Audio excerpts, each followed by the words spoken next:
Ég heiti Gunnar Ingi Gunnarsson og mín staða dag að ég reyndar í eigin húsnæði í dag en það bara síðan fyrir rauninni tæplega 4 árum síðan. Fyrir þann tíma hef ég nánast allt mitt líf verið á leigumarkaði fyrir utan einhver 5 ár. Náttúrulega komin á ferð 2007 árið, þannig að þetta alveg slatti árum sem að leigumarkaðurinn hefur fylgt mér eða ég honum. Elst náttúrulega ég ólst upp náttúrulega í verkamannakerfinu, það sem að móðir mín, einstæð móðir, ól okkur systkininu upp og já, reyndar líkt því að þar reyndar einhver 5 ár þar sem að móðir mín kvæntist manni sem að átti sína eign. Þannig að þetta er svona ríflega 30% af tímanum leigumarkaðurinn. Og leigumarkaðurinn í rauninni hefur alltaf verið svolítið svona einkennilegt fyrirbrigði á Íslandi vegna þess að alveg frá því að verkamannakerfi var og hét að þá var ægilega mikið svona rót á fólki. Verkamannakerfi virkaði svolítið þannig að verkamannabústaðir að eftir því sem fjölskyldur stækkuðu eða minnkuðu þá svolítið færiðist fólk á milli íbúða og það var svolítið þannig í tilfelli móður minnar. En það var allavega það öryggið til staðar að fólk fékk alltaf íbúð. Það endaði aldrei á götunni nema að hreinlega gerði eitthvað verulega mikið af sér. Þetta öryggi hvarf í rauninni af leigumarkaðnum, af almenna markaðnum þegar verkamannakerfið eða verkamannaíbúðirnar eins og ég vil kalla eitthvað allt annað en gamla daga, en þetta öryggi hvarf þegar þau lögðu niður þessi húsnæði. Og bara til að mynda að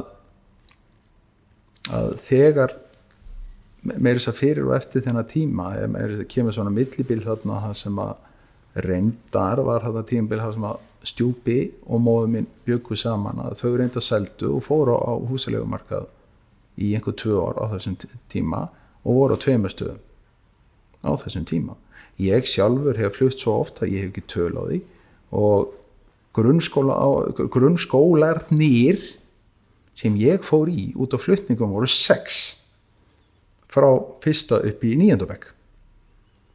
Það sýnir það bara að ég staldra ansi stutt við í hverjum skóla. Ég var reyndar heppinn, fór 2 sinnum í sama skólan. Þannig að svona það bjargaði málum.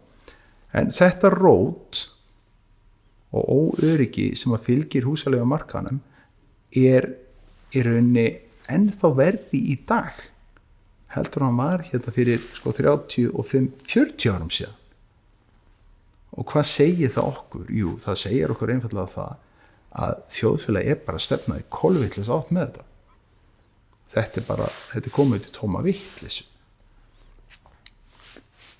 Ég man það þegar ég var að byrja að leigja að þá fann ég hérna einhverja svona hálfsamþykkt húsnæði í Hafnarfirði upp á 4. hæð. Það var einhver 46 fermetra kýtra en ég var að borga bara rétt 1.000 krónur á fermetrinn. Ég var bara að borga í kringum 46-50.000 fyrir þetta. Í dag fermetrverðið á þessu komið upp í kringum 2.500 eða 2.600 kall. En kostnaður við ekstrana á þessu húsnæði, hann hefur ekki hækkað svona mikið. Þannig að þarna komið svolítið mikill mismunur sem að partur af þessum vanda leigumarkaðarins í dag. Og þetta eitthvað sem þarf að skoðast og laga. Og annar partur af þessu náttúrulega að sá að það þarf að horfa svolítið í það, það leigufélag sem að leigja húsnæðið og að hafa tekjur að því, eða þetta einstaklingur sem á aðra íbúð sem að leigja og að hafa aukatekjur. aðaltekjur og aukatekjur náttúrulega alveg sikkur hlutur og það meira þess að sikkur reglunar í kringum þetta varandi þann sem að leigja frá sér og þarna þarf svolítið að horfa á það að sá sem að á íbúð aukalega og með aukatekjur náttúrulega að fá tekjur, fullar tekjur af húsnæðinu og það verið að borga upp húsnæði fyrir hann og þess vegna þarf þessi einstaklingur ekkert að fá neitt aukalega heldur en það sem hann að borga sjálfur fyrir húsnæði hann með fullar tekjur annar stað frá og þarna þessa hugsun það er svolítið að fara að sitja inn í kerfið og umræðina í sem sagt varðandi leigumarkaðinn það bara segir sér sjálft ef þú leigir einhvað húsnæði á 200.000 en þú borgar bara 160.000 þá ertu með 40.000 krónur þarna aukalega af hverju þarf þú auka 40.000 þegar þú ert með kannski 550 eða 600.000 í laun annar staðar þú ert alveg með næga tekið þú þarft ekkert meira og þetta það sem að sliga og eyðileggja fyrir þeim sem á leigumarkaðnum það nákvæmlega þessi hugsun sem kemur í veg fyrir það að þessi einstaklingur sem að leigja hann alveg geta tekið hérna 40 skall og lagt hann á banka til þess að safna sér upp fyrir sinni eigin útborgun og sinni eigin íbúð hann og alveg jafn mikið rétt á því eins og hver annar og þessa hugsun það svolítið að fara að koma inn í samfélagi ég aðeins að velta fyrir mig með þegar við tölum húsnæðisöryggi og líka þetta með val leigjenda val finnst þú eiga á leigumarkaði til dæmis þegar þú fórst að leigja sjálfur komin úr þess að fátækri fjölskyldu valið á þessum tíma þá var valið ekki neitt því að það var á þessum tíma var þetta var svona leigu salatímabil var það aldamótin? Nei, þetta var í kringum 94 sem að ég fyrir fyrst inn á leigumarkaðinn cirka, 94 eitthvað svoleiðis og það á þeim tíma þá var vöntun á leiguhúsnæði leiguverð var bara hátt þrátt fyrir að það var nú ekki hærra en ég var að nefna en þá var þetta enga síð hátt verð miðað við þróun launa og það var bara mjög erfitt að komast inn á þennan markað á þessum tíma því að fólk var miklu ég veit það ekki, passífara sennilega en á móti kemur á þessum tíma var fólk ekki að biðja 3 mánuði fyrir eða einhvers konar tryggingu það þú borgaði kannski bara mánuð í tryggingu og svo bara gekk það bara fínt og jafnvel enga tryggingu ég hef alveg leikt nokkur sinnum á þess að borga krónu í tryggingu en það var hérna fyrir aldamótin veist en öryggið á þeim tíma það var sennilega aðeins betra heldur en það í dag vegna þess að ég held að það hefði verið svona aðeins meira siðferði í gangi hérna fyrir aldamótin eða frá þessum tíma sem að ég byrjaði að leigja og framundir 2000-2005 eða þannig að þessi árin hérna fyrir hrunið það var svona minni græðki meira siðferði en svo einhvern veginn í þessum uppvaxtar árum hérna fyrir hrunið þá einhvern veginn tapaði fólk sér bara í einhverju græðki og vitleysu og svona almenn skynsemi og siðferði bara einhvern veginn fór út úr gluggann og í dag allavega seinast því að vera að leigja þá var þetta þessi blessu leigjendur sem að ég leigði á þetta var mjög sérstakt dæmi það var alltaf verið að beita svona hálfgerðinu þrýstingi svona óbeinar hótanir í gangi það er svona eins og ef þú gerir ekki þetta og þá getur þetta gerst og allt svona, en ég náttúrulega bara svo vitlaus og þvera. Ég bauði bara velkomin og bauði að gera þetta bara. Ég vissi alveg að það myndi aldrei standa við þetta, en þetta orðið mjög algengt í dag og ég held að það örugglega fleiri en ég sem að segja frá þessu. Langar líka að þú talaðir tíðarflutninga sem barn. Já. Hvernig þetta fyrir barn að vera svona á flakki milli umhverfisögu? Svona rótleysi fyrir barn er almennt ekki gott. Það fer endar eftir aldri barnsins. Ég tók ekkert eftir þessu og ekkert að hugsa út í þetta fram að kannski 9-10 ára aldri. Upp úr því fór þetta að vera virkilega erfitt. Því að þú kannski, ég staldraði 1-2 ára á einhverju stað, búin að eignast vini, svo allt í einu farin í hinnenda bæjarins og vinirnir, þú veist, út á Seltjarnarnesi og ég komin einhvern bara, þú veist, í bara 105 eða káleika, sko, eða hvað, bara komin ekkert lengst í burtu. Og þar náttúrulega ekkert sem að, það ekkert sem hjálpaðir í þessu. Og barn á þessum stað þarf í rauninni alveg gífilega mikið stuðning og sá stuðningur hefur aldrei nokkuð tíma verið til staðar. Eini stuðningurinn eru bara sískin og foreldrar og frændfólk en það bara yfirleitt ekki til staðar og þetta náttúrulega gallinn í dag vill ég halda að þetta enn til staðar, þú veist, 40 árum síðar, 35 árum síðar, en eins og fólk sé bara ekki búið að kveikja á perun og átt að sjá því að börnin þurfa stöðuleika og fyrir mig til dæmis þetta byggði bara upp kvíða í mér. Ég er með kvíðaröskun í dag og og að kljást við það á hverjum einasta degi allt árið umkring. Það svo ótrúlega margir sem halda það að það sé að lækna kvíða. Þú læknar ekkit kvíða. Þú lærir að lifa með hann. Og það einstaklingurinn sem gerir það, ekki fólki í kringum mig. Þannig að vera að búa til svona aðstæður fyrir börn náttúrulega bara algjör óþverra eða þess þarf ekki. Og það sem að leigusalar til dæmis getur gert í þessu tilfelli, að það að hætta að horfa í þetta, bara Alþingi og ríkið, að það einfaldlega að taka bara svona leigusamningar til 1 árs, bannaðir.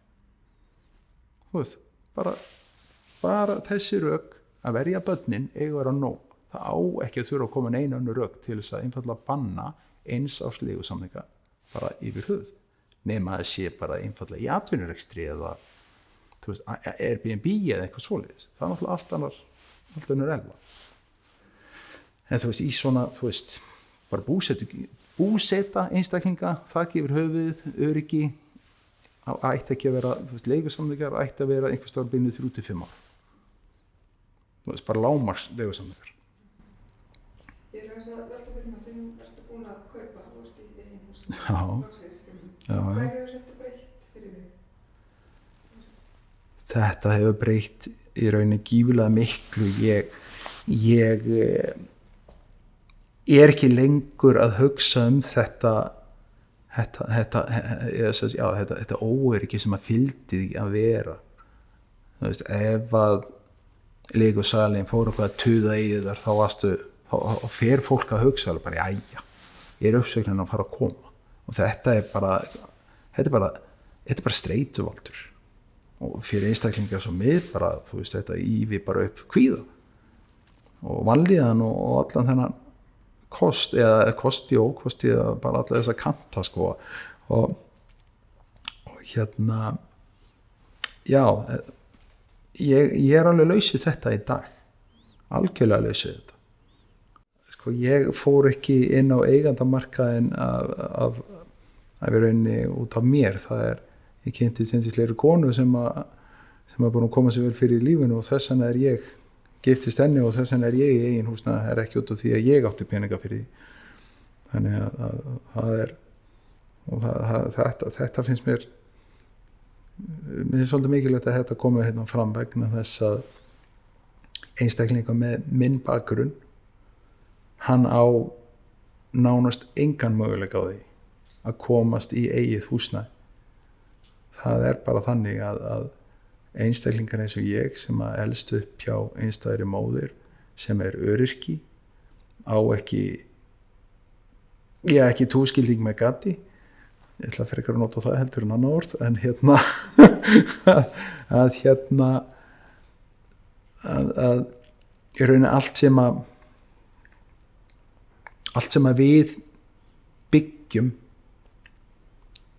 í rauninni frá okkar eigin hendi. Það hefur bara verið þannig síðustliðin, ég örugglega mikið lengur en ég ætla að segja 25 ár, að ungt fólk það fer ekki í eigið húsnæði mjög sjaldan nema með aðstoð einhver annar, einhvers konar fjárhagsaðstoð eða fyrirhafnargreitur arfur eða eitthvað svona dæmi, og þetta er svolítið sorglegt sko, að fólk sé bara fast í þessum fúla pytti fátæktar og komist aldrei upp úr vegna þess að það einfaldlega að passa upp á það að fólk komist ekki þarna upp úr, og hverju það að skila samfélaginu? Það að skila samfélaginu kostnað, þannig að þessir einstaklingar enda bara eins og ég hef þurft á sálfræðastoð að halda, ég hef þurft að vera í sjúkraþjálfun út af langvarandi álagi, ég hef út af langvarandi álagi þá ég komið með hjartsláttarhraðtakt og vesen, hef farið í rafvendingu, allt kostar þetta samfélagi fullt af peningum út af endalausu álagi og áhyggjum sem meðal annars skapast bara af þessu, og þetta þurfa stjórnvöld í dag og í framtíðinu, það þarf að fara að horfa svolítið inn í þessa hluti. Það þýðir ekkert alltaf að horfa bara á budduna eins og hann liggur í dag, heldur þarf að horfa 20, 25, 30, 50 ár fram í tíman og spyrja sjálfan sig, ok, hvað getum við gert til þess að lækka þennan kostnað, og það að taka á húsnæðisvandanum einn af þeim liðum. Það er bara þannig.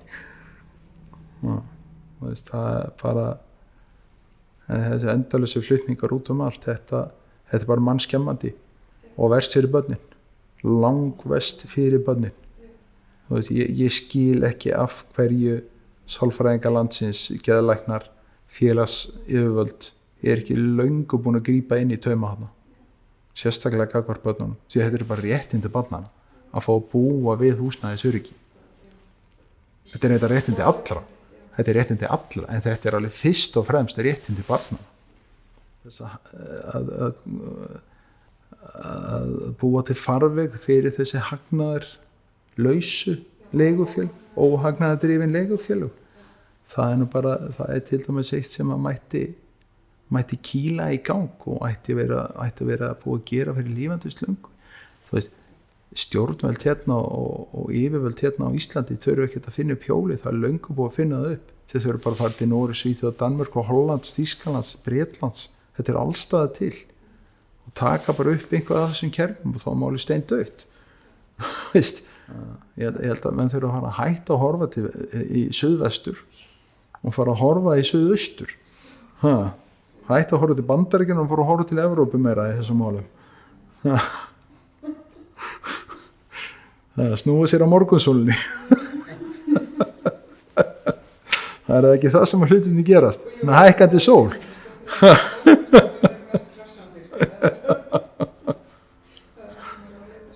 Ég held það.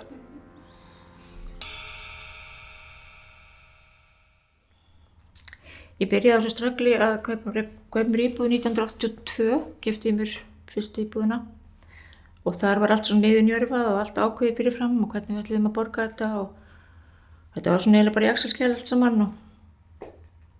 En það gerðist að ég eignaðist barn sem var fjölfatlað og þar leiðandi reiðilegast allt systemið. og það bara þannig þegar maður í þessum pakka þá má ekkert út að bregða, það má bara veikindi eða atvinnumissi eða hvað sem það bara hrynur borgin, spilaborgin, gjörsamlega. Og við reyndum og ströggluðum og ég hugsaði að við höfum borgað næstu íbúðun upp í lána, þið vitið, vaxtakostnað, lögfræðikostnað, innheimtumenn, allt þetta, þú veist, það var endalaust, við gátum aldrei greitt niður neitt af þessum lánum eða höfuðstólunum því að það var alltaf komið í raskat, sko. Og ég náttúrulega gat ekkert unnið og barnsfaðir minn var í iðnnámi og ekki með mikla tekjur. Þannig að enda með því að við fórum í rauninni bara á hausinu, við gátum selt þannig að það fór enginn illa út úr því og tókum með okkur 2 lán sem sagt þegar við vorum búin að selja. Þá vorum við á svona hrakhólum og fluttum þá til systur minnar og byggum þar í einhvern tíma. Þá var ég ófrísk aftur, sem sagt var ég á öðru barni mínu. Fluttum til systur minnar og fengum að búa þar fyrir lítinn pening á meðan við vorum að bíða eftir að komast að hjá í verkamannakerfinu. Og það var bara algjör guðsgjöf að hún tók okkur og hún flutti bara í stofuna og þetta var bara svona, já,